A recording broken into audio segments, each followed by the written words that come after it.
Colorado was supposed to win big against Stanford, but everything went wrong in the second half, and I'm going to talk about that and more in today's episode of Locked On Buffs.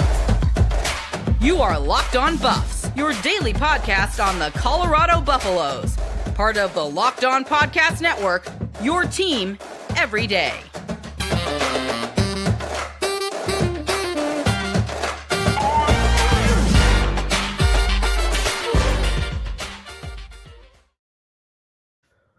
What is up, everybody? This is Locked On Buffs. I am your host, Kevin Board. With today's episode, we are obviously recapping the disaster that was the Colorado loss to Stanford. Obviously, it was not how things were supposed to go, but this is what we're left with. And so I'm going to talk about it and tell you everything that I saw and what went wrong from my perspective. But before I do that, I need you guys to know that this episode of Locked On Buffs is brought to you by LinkedIn. These days, every new potential hire could feel like a high-stakes wager for your small business.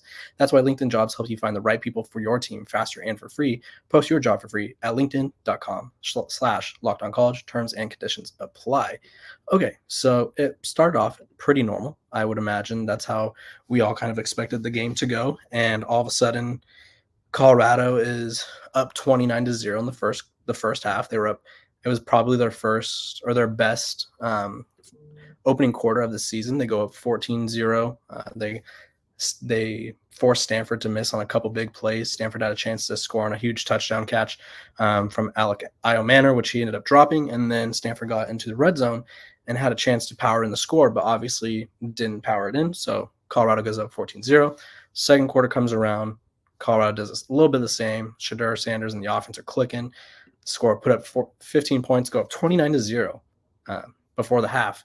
And everything's fine in Boulderland. We're showing off Coach Prime's jacket. We're showing off all the Colorado buzz, the tweets about what's wrong with Stanford or Colorado. Like I saw tweets debating which reserves should come in next for Colorado. And I was like, you know what? That's a good discussion because who's someone we haven't seen and like who's someone that we want to see more, whether it was Cormani McLean or Kavosio Smoke, Alton McCaskill. And it was like, okay, we're going to see some guys that we haven't seen play in a while. And then all of a sudden, the second half rolls around. And let me tell you, to put this into as few words as possible, Colorado played uninspired. They looked pathetic. And honestly, it just looked like they had given up or pretty much thought that they had won the game. And it was obvious they hadn't done that. There was discipline issues. They had so many penalties this game. Let me pull up the numbers. They had more penalties than I think Stanford had rushing yards. Let's see. Team stats right here. Penalties, yes. So Stanford had 7 for 73 yards. Colorado had 17 for 127 yards. Stanford had 124 rushing yards. So Colorado outgained Stanford in penalties.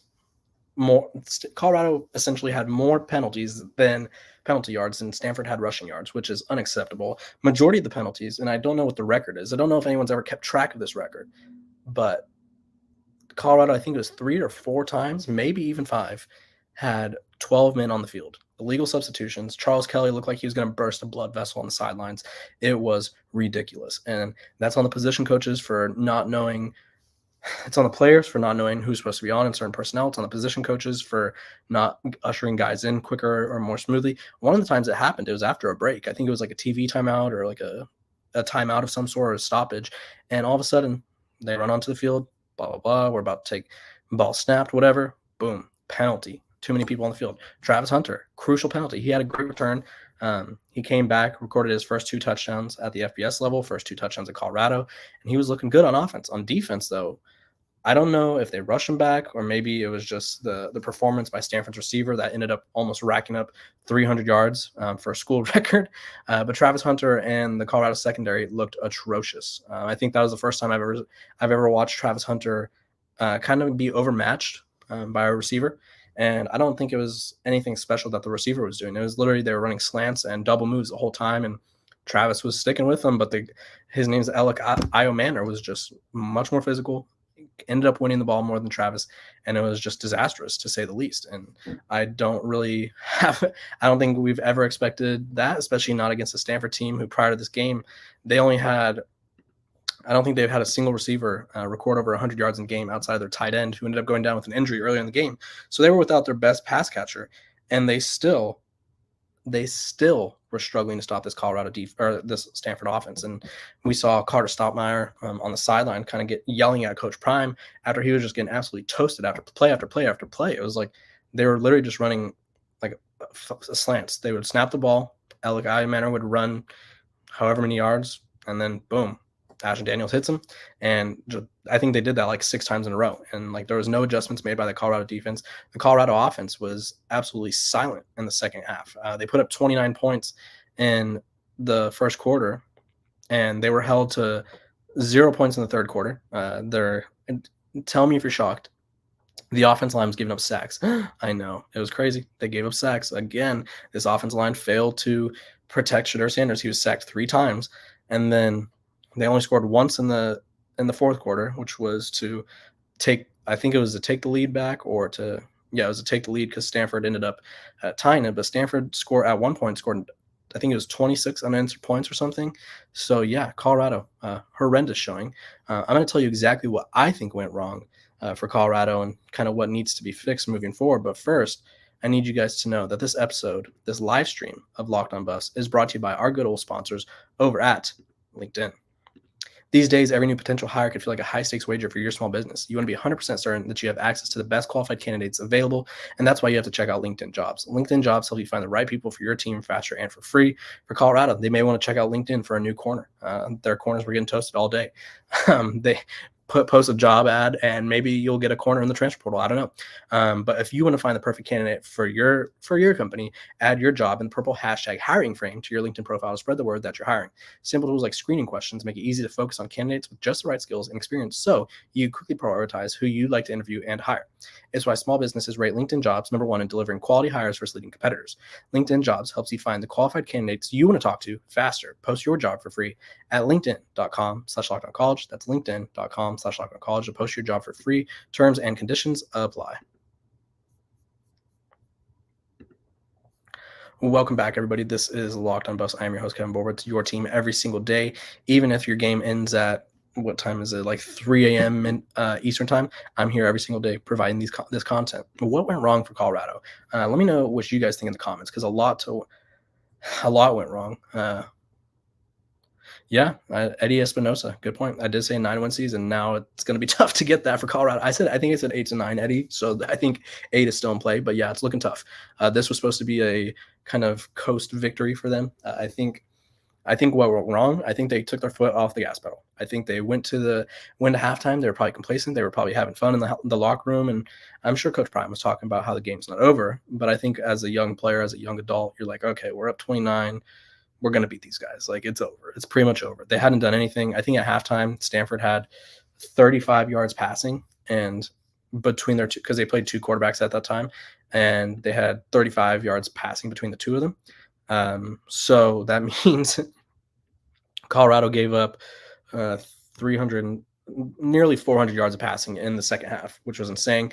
Ashton Daniels finished 27-45 for 396 yards, 4 touchdowns. And then their run game, it wasn't the prettiest run game by Stanford, but they rushed for over 120 yards as a team, 2 rushing touchdowns. And then obviously they got things going while Colorado was held silent. It was the Stanford defense that really is the hero of this game. Obviously, Alec Manor had a career game, and I don't want to take anything away from him. But you look at the Stanford defense, they had 4 sacks. They were literally preventing Colorado from doing anything. It was the craziest thing I've seen in quite some time. I don't even think Oregon had silenced Colorado to that effect. Like, Colorado started to move the ball against Oregon eventually. Stanford was literally locking them down. In the third quarter, they had, 89 total passing yards and just penalties on penalties on penalties. And so everything went wrong for them, for lack of a better answer. But I'll sum it up in 3 things. They took their foot off the gas pedal. They didn't have any adjustments for what Stanford was doing on offense, and they were undisciplined. They were so undisciplined. It was hard to watch, really. Like I said earlier, I don't know if there's a record for 12 men on the field penalties, but I would be shocked if Colorado doesn't hold that record now. These were all the things I talked about prior to the game. Colorado has the worst offensive line in the country in terms of sacks given up, or at least in the Power 5. Old Dominion has a chance to match them this weekend, so we'll see. But They can't protect Shadur. The run game, while it was better than it has been in weeks past, I think Anthony Hankerson had a couple big runs. Run game wasn't as clutch as they needed it to be. I think Shadur Sanders was actually the best runner on the team today, and I think which is smart. I'd like to see more of that moving forward from him. Excuse me, because he obviously he knows that his offense line can't hold up for that long, and so rather than just dropping back and running around looking for someone open, he finally figured out that it's okay to take off and run. He did have a big game. Shadur did, going 33 of 48 for 400 yards, 5 touchdowns, and a pick, which he threw in. He threw the pick during overtime, which was not great. That was tough. That was tough to say the least, because honestly, that's what kind of sealed the game for Colorado or Stanford. Obviously, they were able to kind of just kick a field goal after that, and so yeah, I feel you, Eddie. It's tough. I believe. Let me preface this, because I think this is going to sound like a very negative episode, which I think it should be a negative episode in the sense that Colorado had this game bagged. They had this game sealed. They were about to coast into the bye week with a two-game win streak, and prepare for a tough matchup against UCLA, who has one of the best defenses in the country. And Colorado was struggling in the second half to put up numbers on a Stanford defense, who is statistically one of the worst in the country. I cover Stanford as well, so that's why I was calling this the Borba Bowl, because there's two teams I cover. Stanford's defense lost their entire secondary. They lost, I believe, their entire linebacker core, and they returned like 2 or 3 guys on the defensive line. Offensively, they lost their entire offensive line. They lost their quarterback, and all 3 of their receivers went to the NFL. So Stanford returned like max 5 or 6 starters from last year. I think it's 5. And Colorado looked like they were getting pushed around in the trenches. And that's kind of been the problem that they have had all year. I don't know why they continue to kind of ease up or struggle to be pushed around so much. Like, I think one of the notions about this Colorado team was like, everybody's like, oh, they just brought in a bunch of transfers. It doesn't matter. These guys have came from big programs. These guys are big athletes. Bishop Thomas, big guy. Amari McNeil, big guy. Leonard Payne went to Fresno State, still a big guy. Like, there's no way that these guys should be getting pushed around as much as they are. And it's crazy to me to see that a team like Stanford, who really had nothing to play for, I won't say nothing to play for, but they had nothing to lose. So you knew they were going to come out, but they should have been deflated. And Colorado just kept letting them back in the game. And it was just honestly a horrible showing by the defense. It was a horrible showing in terms of discipline-wise. It was a horrible showing in the second half offense. Sean Lewis's adjustments were just not there. And I think usually it's like reverse. Usually it's like the first half is rough and then he kicks it up in the second half. But Bobby April from Stanford, got to give him credit. He dialed up some great coverages. He got some great looks for Stanford, and everything was making life difficult on that Colorado offense. And I don't think anyone expected that. But yeah, to sum it up, what went wrong for Colorado, because I feel like I kind of went off on a little tangent there. They were undisciplined. The offensive line failed again.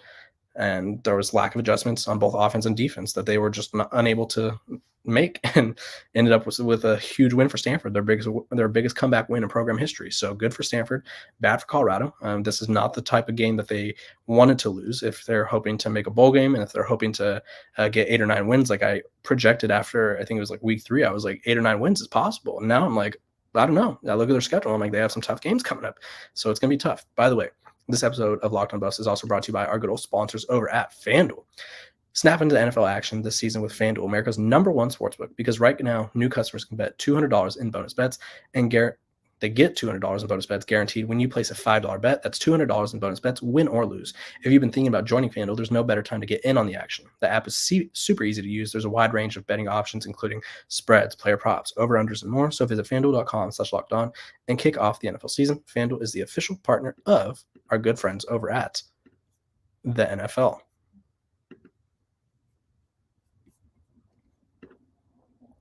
Welcome back. Our conclusion. Let's talk about what's next. So while this is probably the worst time for a loss, because they now have to sit and think about this loss for 2 weeks, essentially, because they have a bye week now, and then they go play UCLA in Pasadena. Well, for starters, that secondary needs to be readjusted. I don't know what happens.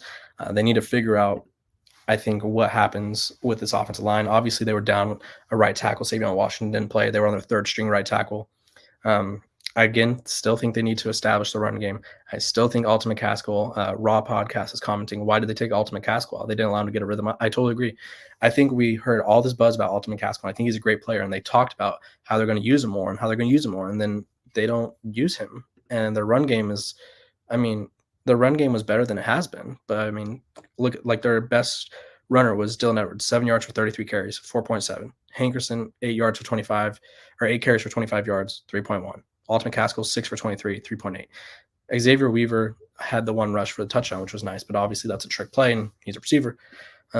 So they need to establish the run. They need to figure something out on defense to kind of limit teams from just attacking them over the middle. We saw against Colorado State. Colorado State was killing them with the crossing routes. Stanford was literally just running slants the entire time. It was literally like Michael Thomas would have thrived in this playbook. Like it was literally slants 101. It was Ashton Daniels drops back, delivers the throw. Alec Iomanner catches the ball, breaks tackles. There was literally that every single play. It went 97 yards, and it was kind of like a back shoulder throw on one of these other plays. It wasn't a slant, but it was still kind of over the middle, 60 yards.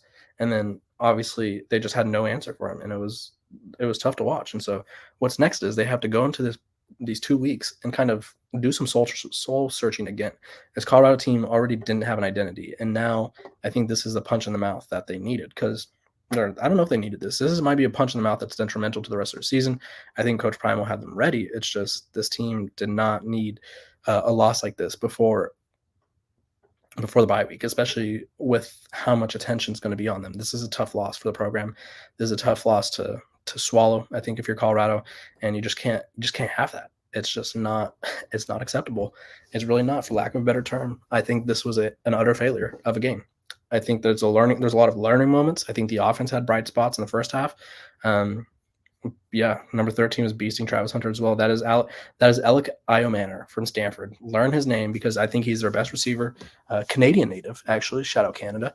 And he was balling. He took 2 catches for 60-plus yards, and then he pinned a touchdown against Travis's helmet, which kind of reminded me of, I forgot what game that was. I think it was it reminded me of the Super Bowl, the New York Giants against the Patriots, where he caught it against his own helmet, but he did it against the defender and then dragged Travis into the end zone with him, which was insane. He's a grown man, and so that was just an example of grown man strength. And so, Colorado, they need to look at themselves in the mirror, figure out how badly do they want this, because it was that performance in the second half was not the same team that I said 3 weeks ago. I think they could maybe be a dark horse to compete for the Pac-12. That's not the same team. I think that team blows this team out by 70. This Colorado team was completely different. They took their foot off the gas pedal, and I keep saying that because it's true. You can't go up 29, and not only I think it happens. USC did the same thing last week. They went up by, I think it was 27, or 2 weeks ago, excuse me. They go up 27, and all of a sudden they let Colorado back in, but the offense was kind of scoring. But that's USC. That's what they do. That's what Alex Grinch is going to do until he gets fired, probably. And all of a sudden, the offense goes quiet. The defense, I don't know what happened, but maybe they weren't taking it seriously. Maybe they weren't expecting the adjustments from Troy Taylor, which, mind you, Troy Taylor is an offensive savant. That's why he was hired. He was hired to bring a more modern offense to Stanford, and he did just that. And it wasn't even a modern offense. He was literally just throwing the ball. He was throwing the ball to open guys.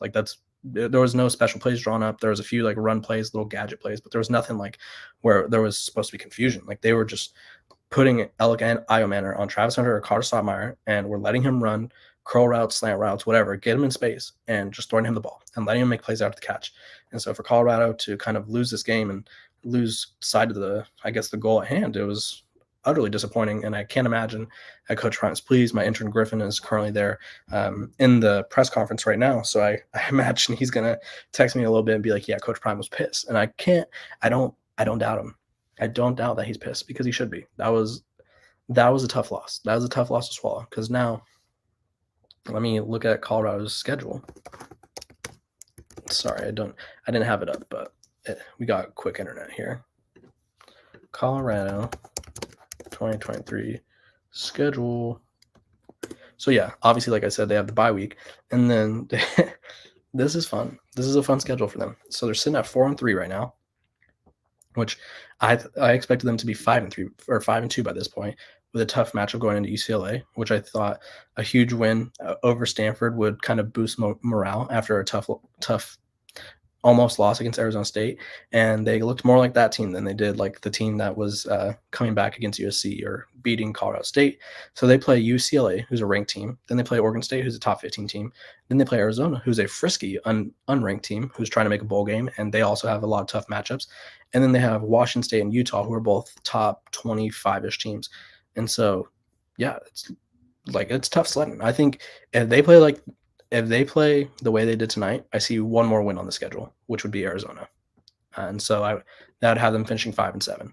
And this is me saying this after I was like, I think they could be a dark horse contender for the Pac-12. I think they could win 8 games if they play like they did tonight. This is a 5-7 team, and this season will kind of, I won't say it'll go down as a failure because they were expected to win 3 games, but in terms of what they were projecting to look like, that would be a failure in my book, just because of what their potential was. And so it was very disappointing. Obviously, there's a lot to talk about, and I will continue to talk about the Colorado and everything in between more on Monday. This is the end of this episode. I appreciate all of you guys who tuned in on the live and commented. I appreciate you guys, all your support. This has been Locked on Bus, another great episode, and I hope you guys take the weekend to go for a walk, play with your dogs, and just try to get over this loss because Colorado has a tough slate coming up, and it's not going to get any easier. Have a great day.